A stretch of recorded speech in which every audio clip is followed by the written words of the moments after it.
Hello and welcome back again. I'm going to talk a little bit about the methods I use to tag out in 11 days.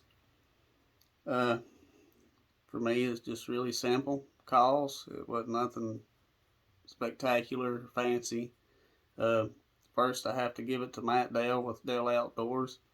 Go to his channel, like and subscribe to him. I've watched him religiously for years now, and honestly, if it wasn't for him, I wouldn't be a turkey hunter today whatsoever, probably.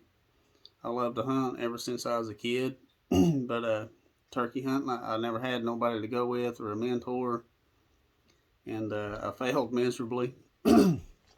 And I came across some of his videos and started really paying attention and listening to everything he had to say and his tips, tricks, and tactics, and how he can read a gobbler, setups. Like I say, just check his videos out. You won't be disappointed because he's really up my game. And anybody that knows me is proof as well, because now I have friends from work texting me, showing me pictures of turkeys out in the field and they can't figure out what to do. And they'll text me, hey man, what would you do? And I'll say, try a gobbler yelp. And they're like, what's that? I'll say, just something deep. Drag the yelp out. And it wasn't 5 minutes, he sent me a picture of one he had killed and said, man, you was right.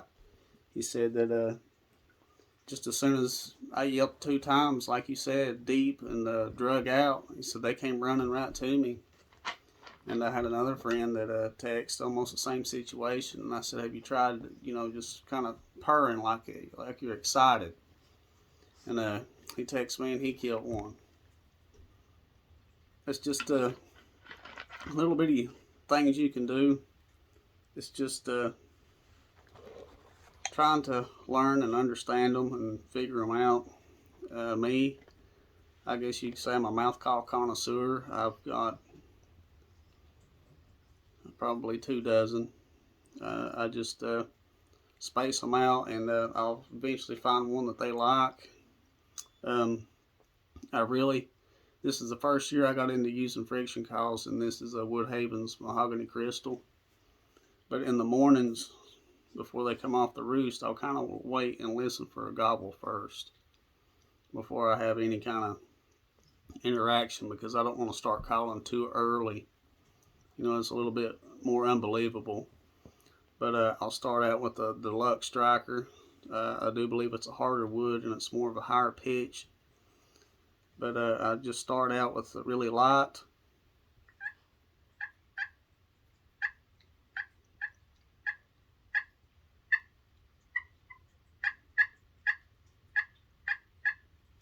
And Matt Dale explained this too.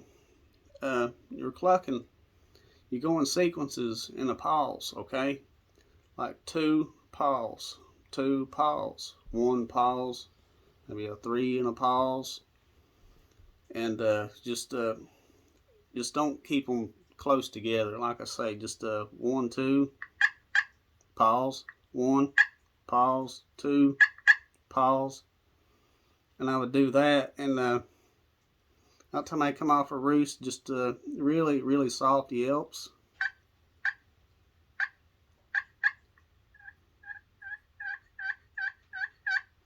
Just super quiet, super, super soft yelps. And they really responded quite well for me. I'm not going to say this is going to work every time you go or any time of the season, but it worked for me. All right. Now, I started out, my first turkey was late afternoon, it was after work. And I'll start out with like a medium yelp and a clucks, because if I happen to set up and I'm too close, I don't want it to spook them. So I'll start out soft and I'll gradually climb on my volume, see if I can't locate one. And so happened I did. And you could tell he's probably a good 200-300 yards off. He gobbled once, and I'm just went off assumptions he heard me. I shut down totally, just set everything I had down to the side. and I wait for him to gobble again. If it's a good 10-15 minutes, I may answer back, but if he gobbles immediately after, I won't answer back until he gobbles 2 or 3 times. Then I'll answer him back. And I just so happened to hear a hen right over the hill crest from me, and I heard her yelping. And being able to hear a hen yelping a little ways across the hill gave me the idea that that was a dominant hen. Alright, so that being said, I want to be louder than her. So I used something I can cut with really good. This is one of the hen house series from Primos.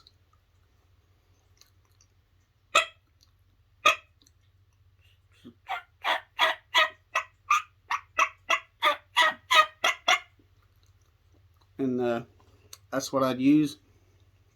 If she answered back, I'd copy everything she did. If she yelped 3 times, I'd yelp 3 times. Yelped 3 times and clucked twice, I'd do the same in return. But each time I'd get just a little bit louder than her. And it wasn't 10 minutes. I seen 2 little heads pop up, and it was the hen. Actually 2 hens. And the gobbler followed real close in pursuit. And I used a laying hen and a jake decoy. And he come and beat that decoy up. And that gave me a chance to take my first bird down. In the second morning, I happened to set up right below the roosting area and didn't know because I was in a totally different location. And he glided right off, and I guess it was in a strut zone because there was 3 gobbling just non-stop for hours. And I just couldn't pull them out of the strut zone. I'm sure there's something I could have done, but I was just too focused on if they was coming to try anything new, and I'd just given it up about 11 o'clock. And I'd come home and I said, I'm going to go back the next morning. Hopefully they'll be around. And I went back the next morning where the strut zone was, approximately 60-80 yards. There's another green field beyond the tree line. Well, right in the crest of it, I set up my laying hen and jake decoy.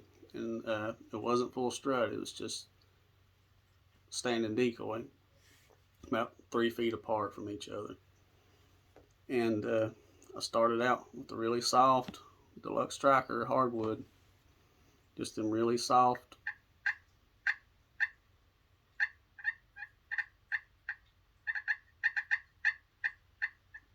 Little light tree yelps, purrs, little small clucks. And I had a hen fired up. She'd yelp 3 times, I'd yelp 3 times. She'd cluck twice, I'd cluck twice. And I used the same call I did with the hen house series. And I mocked her every yelp, cluck. And we went back and forth a good 5 minutes, and she glided off into the field. And wasn't 5 minutes, here come 2 bearded hens into the field together, and 3 jakes, 2 more hens, and here come 2 gobblers. And no, I take that back, it was 1 gobbler. He just happened to come out of nowhere, full strut, and he wasn't paying attention to the other jakes, the other hens. He was more focused on that laying hen, and he was going straight to that. And again, he beat that decoy up again. And that was a really quick hunt that morning. The 3rd turkey, I went back to the same spot exactly a week later. It was on a Sunday, and I went back on the next Sunday. And first thing that morning, gobble way off in the distance. I'd only heard 1. But I did the same thing, the light clucks and purrs. And I would go back and forth between the Deluxe Striker and the Hickory Striker, okay? Now there's a little bit of a difference, well, quite a bit of difference. But to me, this puts out a little bit more reach, and it's a little bit deeper. But the same 1-1-2 sequence, and the pauses in the middle and the light yelps, I did the same thing.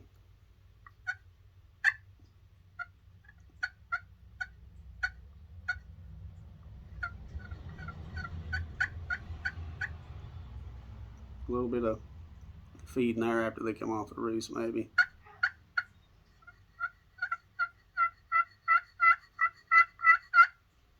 And he would just respond in the middle of it. I mean, he didn't even let me finish, and he was gobbling.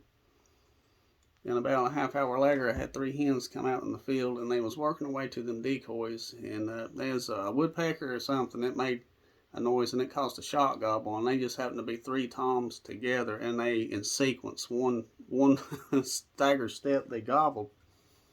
And I knew I had something. And that hen would yelp, and I'd yelp back, and they'd gobble like crazy. Then I just shut down. And them hens come out to the decoy. Well, I just seen the first gobbler come underneath the fence, and as a cow, it pushed them toms right back underneath. They took off on me. Cows chased the gobblers off, and the hens went this way. But I didn't give up, because I knew at that moment, when they caused them hens to separate, the first thing they want to do is get back with them. So I stayed with it.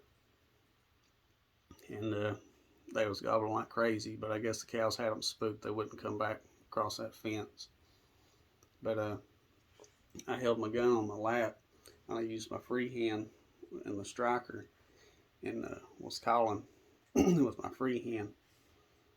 And one just crept up on me and started doing that panic and cluck. I'm assuming he busted me using my arm to strike with. And that's one reason I never really used pot calls, because they got me busted before. But the sound of these friction calls, they sold it to me with the sound, so I went with one. And I'm grateful I did, because honestly, these slates, crystals rather, has been my success for this season. And about another 30 minutes after that, I didn't give up, because I knew there's still 2 more gobblers. So what I did was still doing the feeding, hen, light clucks, purrs. And then I heard some more clucking behind me, and I could tell from the sound it was hen. And before I know it, there's 3 hens, and one was right beside of me. I was looking at her out of my peripheral vision. I mean, she was less than 5 yards, and that's no lie. If I had a cameraman to prove it, it would have been great. But then I heard the and that spitting and drum. I cringed, because I was like, man, they're so close. I'm busted. I can't do nothing. But they must have just happened to see them decoys, and it wasn't one, there was 2 good birds, 10 yards, and they crossed out beside of me, and they went out in front of me. I don't know where the hens went, but I took a chance on easing my gun up. And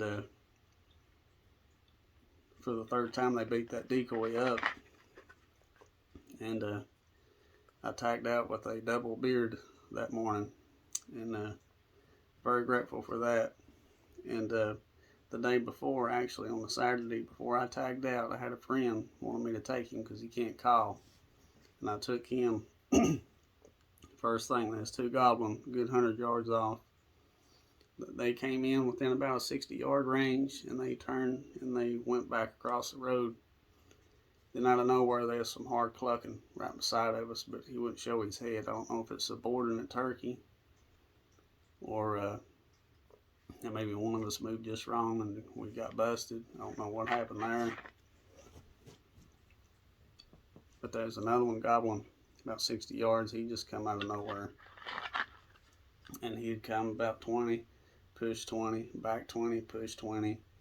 A lone hen came out in the hill just right beside where he was gobbling at, and came up towards our decoy. Then out of nowhere, that one that's clucking behind us, after we thought he left, came back. Then boom, here comes 3 jakes out of nowhere. And when that happened, he was afraid to move, afraid that one of them toms wouldn't come in. He said, can I take one of them? I said, well, yeah, it's got a beard, it's legal. So he took a jake that morning. It was 1 out of 3 grouped together, and he shot and took one down, and they took off about 10 yards, and they turned around and came back. They beat the decoy up for the 4th time. They were strutting around the hen decoy.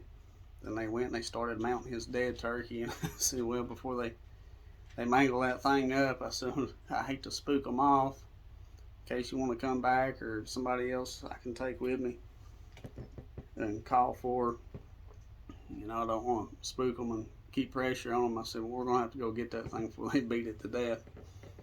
But that was my method this season. That's how I tagged out this year. I'm not bragging, I'm not boasting about it. I'm just happy and I'm very blessed. And I thank everybody for watching. Like I say again, give Dale Outdoors a subscribe and a like on his videos, because again, he's really my mentor, and if it wasn't for him, I probably wouldn't have got a bird for the past several years. So big thanks to him, and I hope you enjoyed my story, and thanks for watching.